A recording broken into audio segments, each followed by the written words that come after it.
ایک صاحب نے سوال کیا ہے، ڈینٹسٹ ہیں، وہ کہتے ہیں رمضان میں بہت سے لوگ دانت نکلوانے کے لیے آتے ہیں اور وہ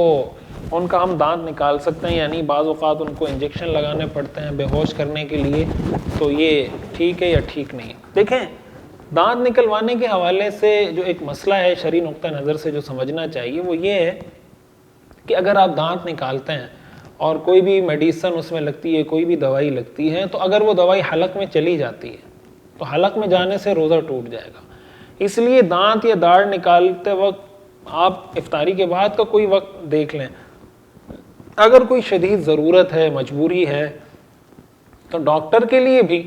یعنی بعض اوقات اگر شدید تکلیف اتنی ہے کہ وہ اس سے برداشت نہیں ہو رہا یا کوئی بھی ایسا مسئلہ ہے تو اس کے لیے روزہ توڑنا بھی جائز ہو جاتا ہے۔ تو ایسی صورت میں جب اس کے لیے روزہ توڑنا جائز ہے تو وہ اگر انجیکشن وغیرہ لگا رہا ہے اور یا دانت میں اس نے کوئی انجیکشن لگایا ہے لیکن اس کا پانی حلق سے نیچے نہیں اترا تو اس صورت میں روزہ بھی نہیں ٹوٹے گا، لیکن اگر وہ انجیکشن لگاتا ہے اور پانی حلق سے یا وہ میڈیسن حلق سے نیچے اتر جاتی ہے تو روزہ ٹوٹ جائے گا، لیکن ڈاکٹر گناہگار نہیں ہوگا، نہ یہ شخص گناہگار ہوگا اگر اس کو کوئی ضرورت ہے۔ ضرورت نہیں ہے تو کوشش یہ کرنی چاہیے کہ افطاری کے بعد کا کوئی وقت دیکھ لیا جائے، ضرورت ہو تو روزے کی حالت میں بھی یہ سب کچھ کیا جا سکتا ہے۔